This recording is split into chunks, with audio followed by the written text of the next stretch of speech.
Episode 1. The World Before the Threads. Before the Silk Road could be threaded, there was only the unknown. This is the story of the man who mapped the darkness and the empires whose desires demanded he tried. In the heart of Western China, the Taklamakan Desert stretches for over 1,000 miles. Its name in the local Uyghur language is brutally honest, the place from which no one returns. For thousands of years, it was an absolute barrier, a sea of sand that swallowed anyone foolhardy enough to enter.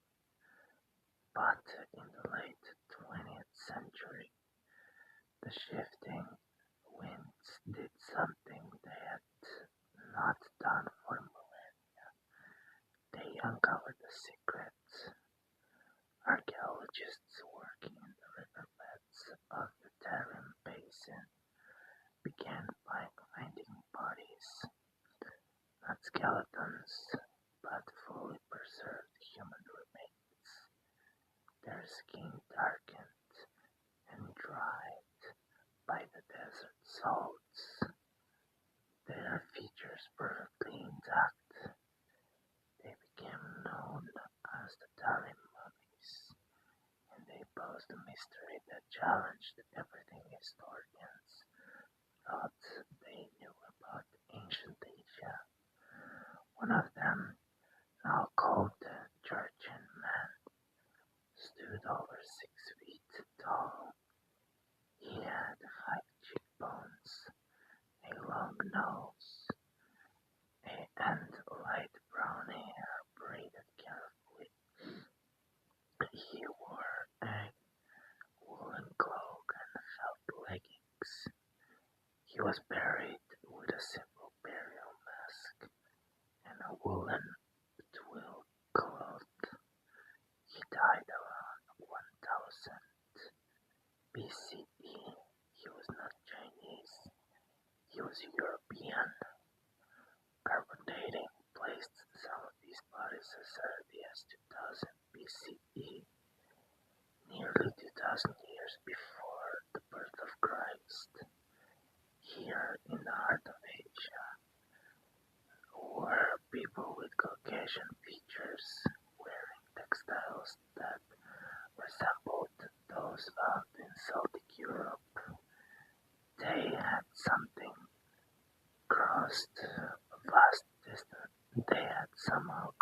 vast distances, navigating mountains and deserts to settle in an inhospitable region that no sane person would choose to inhabit. How did they get there? What road did they walk? What connected the scattered peoples of the ancient world long before history began recording their journeys?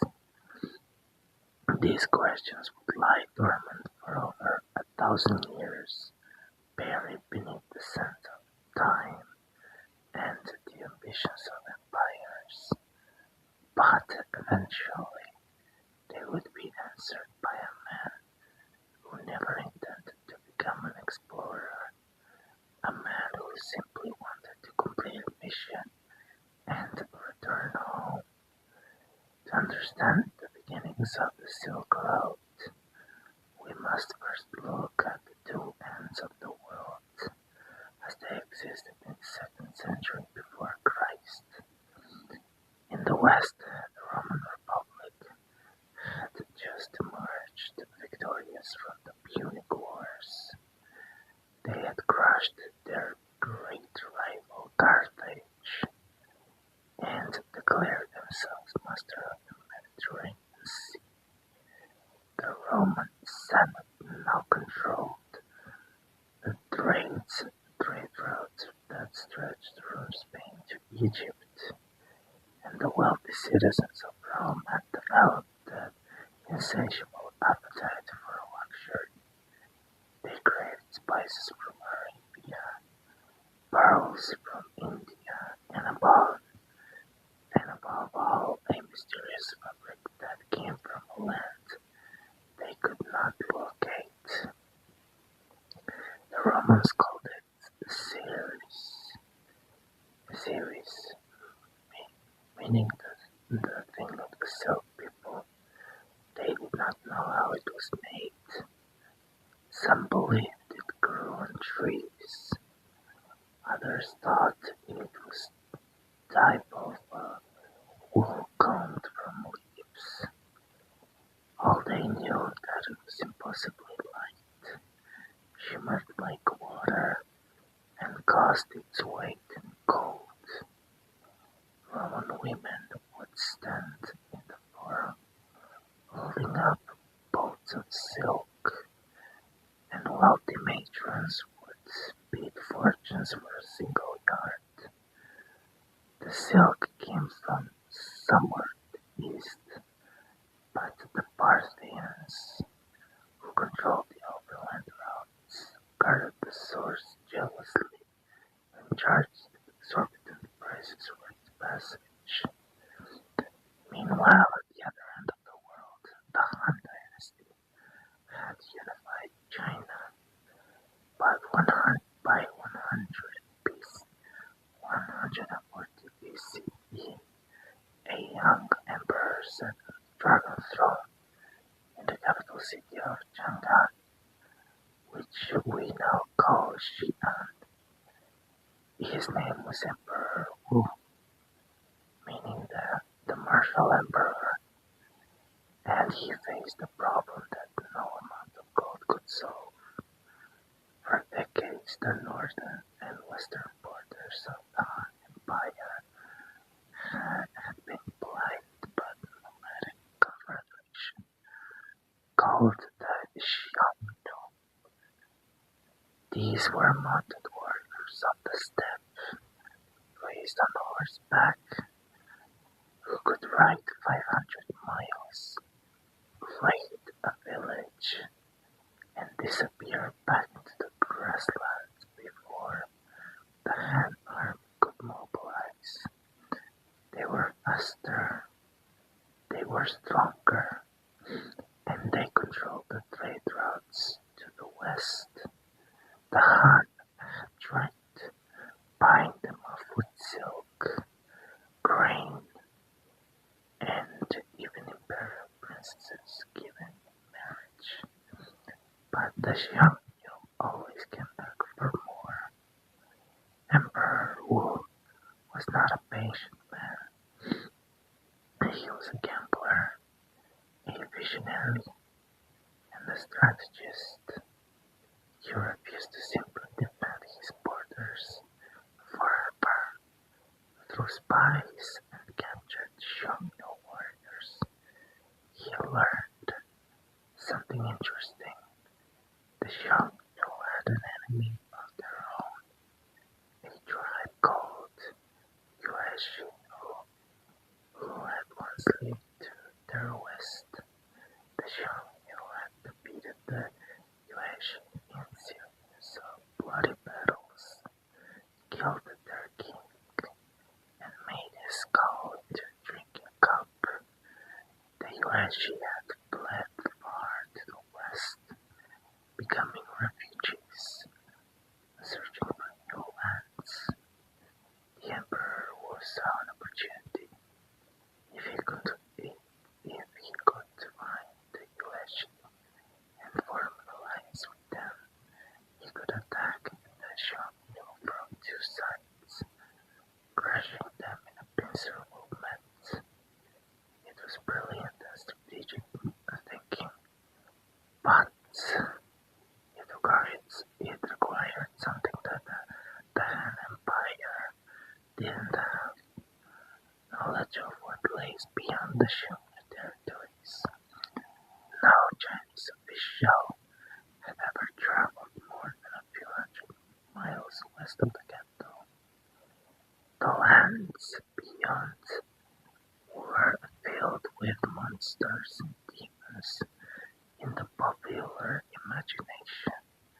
The Xiongnu blocked the way, and anyone who tried to pass through their territory would certainly be killed. Emperor Wu is a man of exceptional courage, a man willing to walk into the complete unknown and trust that he could find his way back. He found this man not among the generals of the aristocracy, but among the lower-ranking officials of the imperial court. His name was Shang Qian. He was a palace attendant, a man of no particular military experience or noble birth. He was simply available, and he was willing.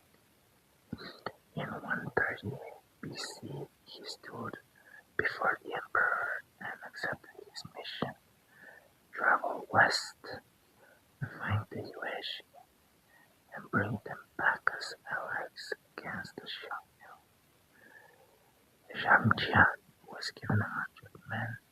A Xiongnu guide named Ganfu, who had defected to the Han, and a bamboo staff with a golden inlay called a tali, which proved that he was a personal envoy of the Son of Heaven. He did not know where he was going, how long he would be gone, or if he would ever return. He simply bowed, turned around, and walked out of the palace gates. The convoy left Shanghai in the summer of 130 BCE. They followed the Wei River west, passing through the last Han outposts and into the Hexi corridor, narrow passage between the mountains and the desert that led towards the unknown. This corridor was the gateway to the west, but it was also firmly under Xiongnu control. Shang Qian guides Ganfu near the territory. He led them through remote passes, traveling by night and hiding by day. They avoided Xiongnu patrols for weeks, moving deeper into the arid landscape. The green hills of China gave way to dry grasslands, then to rocky deserts. The men grew tired. Their horses grew thin, and the water skins grew wet. They were resting in the canyon one afternoon when a thunder of hooves echoed off the walls.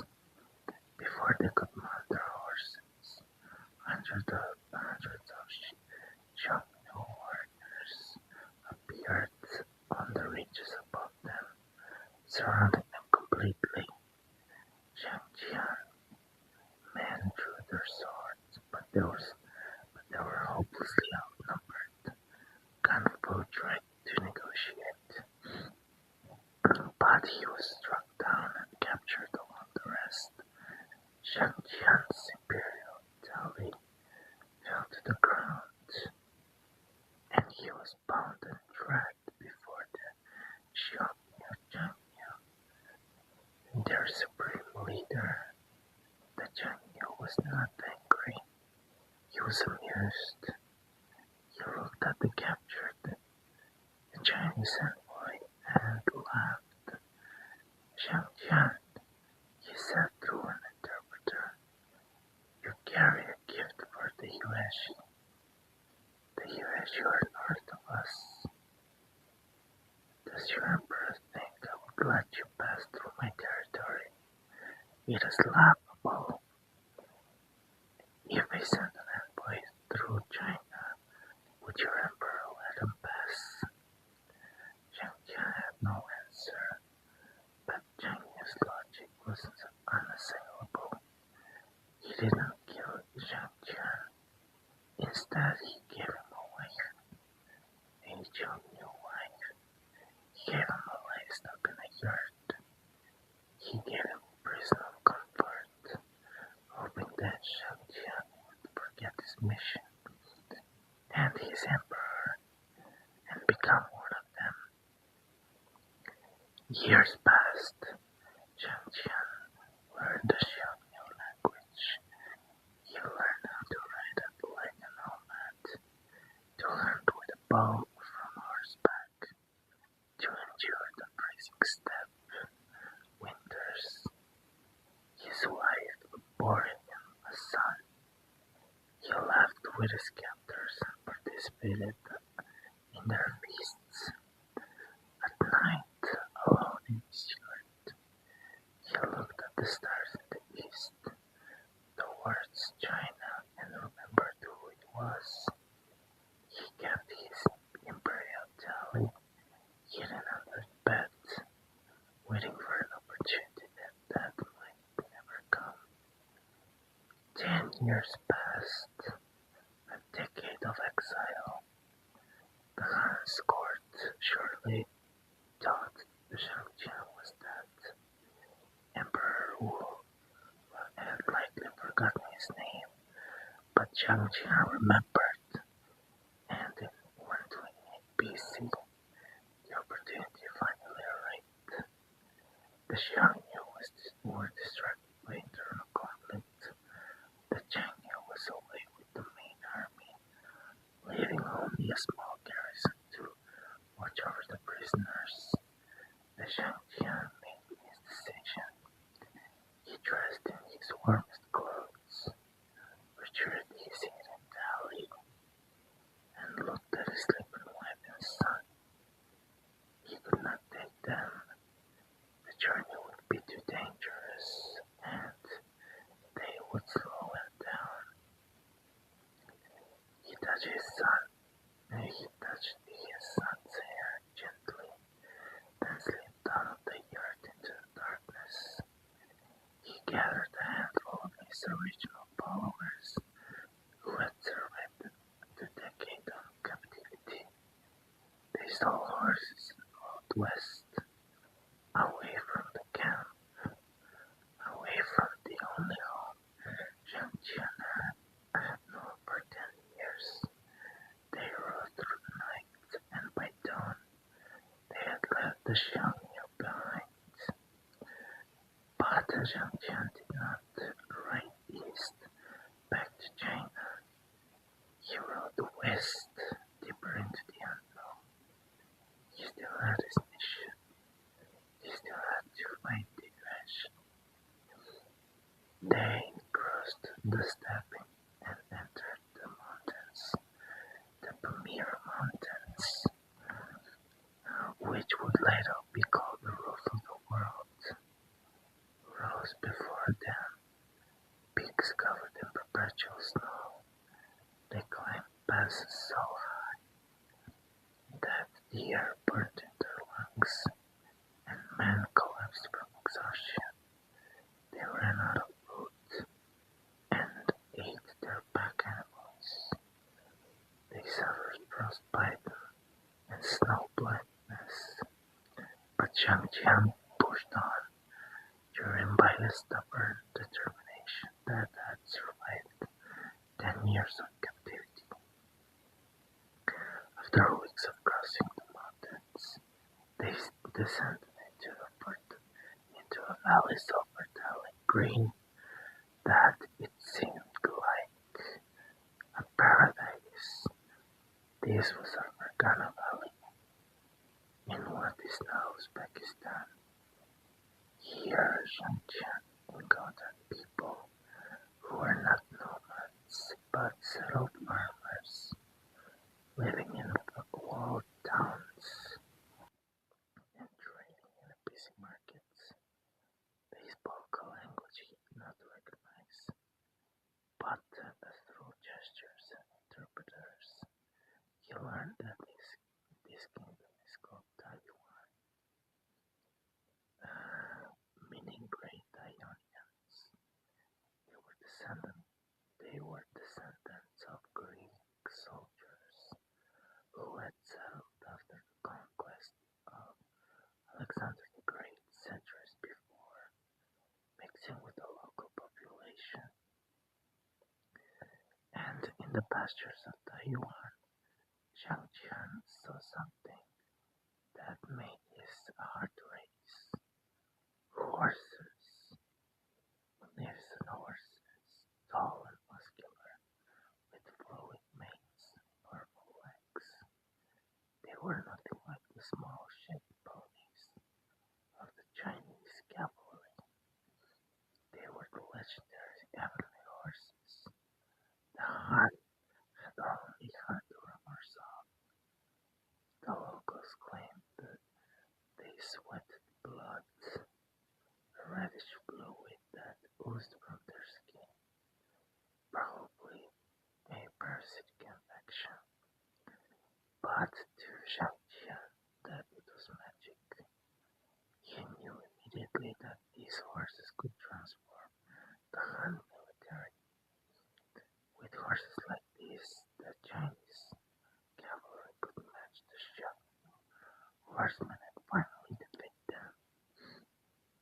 Zhang Qian had found paradise, but he had not found the Yueshi.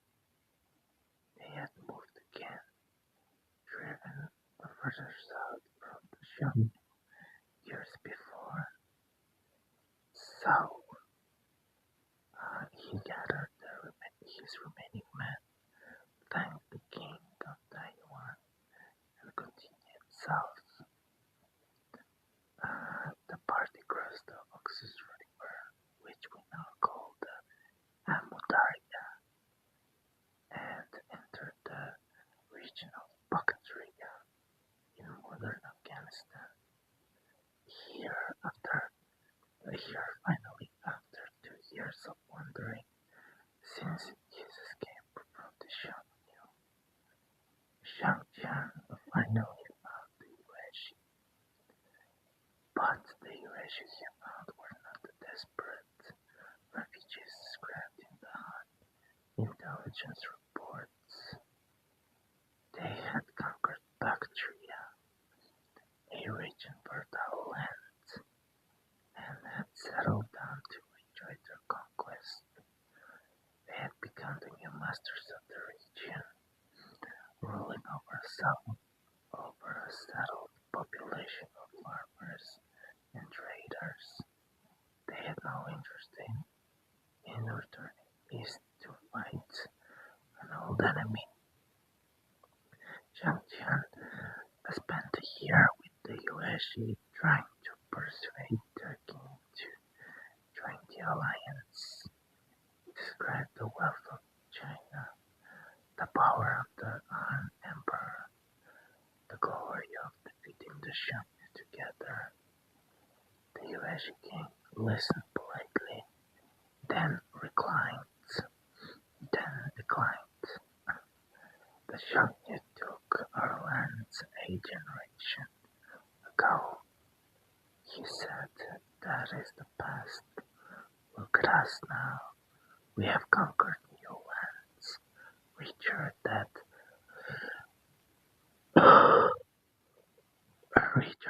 anything we have left behind.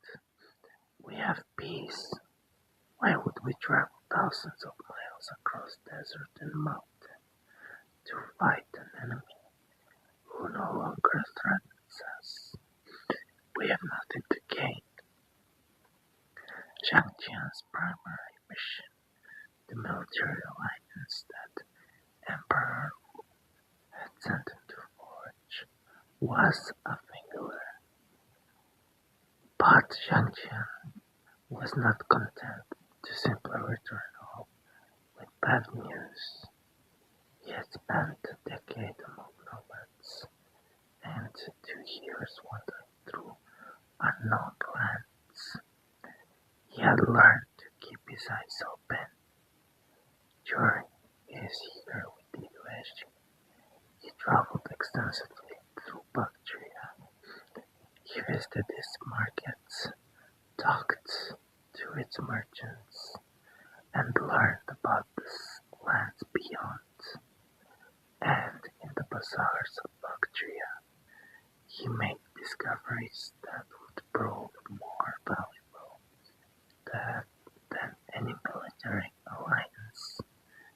He saw spices from India, cloth from Persia, glass from the Mediterranean.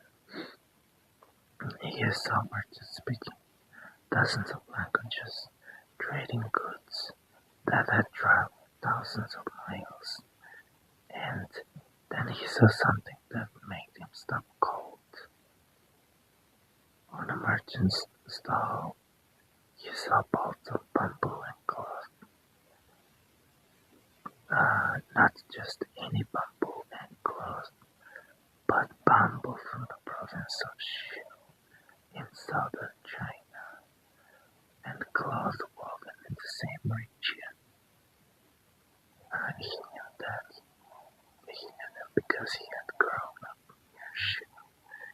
He asked the merchant where they came from. The merchant pointed south. The merchant pointed south and said, "From Shu to India, I bought them there." Zhang Qian minds raced. If bamboo and cloth from his home province were being sold in Indian markets, that meant that there was a trade route from China to India that bypassed the Shu entirely.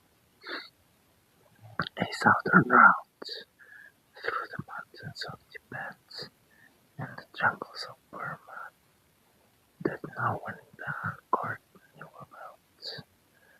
The Xiongnu blockaded the north, but there might be a way around them. He also gathered intelligence of the kingdoms to the west. He heard of a powerful empire called Parthia in Persia, which controlled their trade routes to the Mediterranean. He heard rumors of a great empire called Rome, at the edge of the Western Sea, whose merchants would pay any price for Chinese silk. He heard of India, rich in spices and gems, and of the many kingdoms that lay between. Zhang Qian was creating the first accurate mental map of Eurasia. He was connecting the dots between civilizations that had existed in isolation for centuries. After a year among the Eurasian, Zhang Qian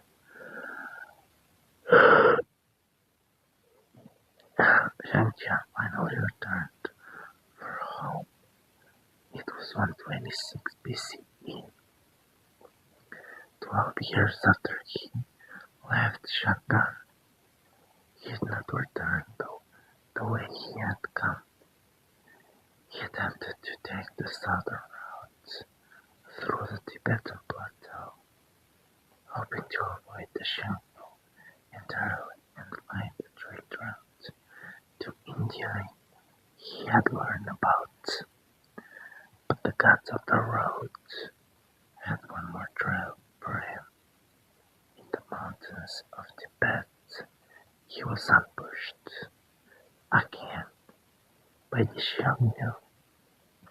The Xiongnu had not forgotten. The escaped convoy. They recognized him, captured him, and took him back to the steppe. Zhang Qian was prisoner again. Another year passed. Zhang Qian entered his second captivity, waiting, watching, and hoping. And then fate intervened. The Xiongnu Changnu died. His empire fell into civil war. Brothers fighting brothers for the throne. turning against tribes. In the chaos, Zhang Jian saw his chance. He escaped again, this time taking his young wife and son with him. In the summer of 126 BCE, a ragged man on a bony horse approached the gates of Shanghai. He was accompanied by his wife and his son and one other man, his loyal guide Gunfu, who had survived the entire 13-year ordeal with him.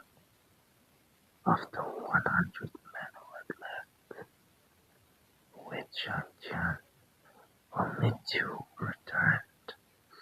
Zhang Jian knelt before the emperor, who, expecting disgrace, he had failed to secure the alliance. He had been gone 13 years. He had lost nearly 100 men. He placed his golden tally at the emperor's feet, the symbol of his authority, kept hidden through 2 captivities and thousands of miles of wandering. Emperor Wu rose from the throne. He walked slowly toward Zhang Jian. The court held his breath. Then the emperor reached down and held Zhang Jian to his feet. "Tell me everything," he said. For days Zhang Jian spoke. He did not dwell on his failure. He talked about possibility. He described the heavenly horses of Vergana, horses that could give the Han cavalry an unbeatable advantage. He described the kingdoms of the West, Parthia, a civilization as sophisticated as China, India, rich in goods and trade, and the rumors of Rome. He described the goods he had seen: jade, coral, glass, and spices, and also the new foods like alfalfa and grapes that could enrich the empire. He described the southern road to India, a path that bypassed the Xiongnu territory. The effect of the court was electrifying. Emperor Wu was not a man of half measures. He immediately launched a series of military campaigns to push the Xiongnu out of the Taxi corridor, a gateway to the west. It took decades, but he succeeded. The Han armies, now using the captured and traded Central Asian horses, slowly drove the Xiongnu north and west, securing the corridor for Chinese trade. Then Emperor Wu did something unprecedented. He sent Zhang Jian back on the west, not as a desperate envoy, but as a celebrated ambassador, leading a massive caravan of 300 men, carrying thousands of cattle and boats of gold and silk. His mission was not to find allies, but to open relations, to establish embassies, to create trade. In 116 BCE, Zhang Jian's second caravan would want its way. In 116 BCE, Zhang Jian's second caravan want its way through Exit Corridor, now secure under Han control. He visited the kingdoms he had discovered.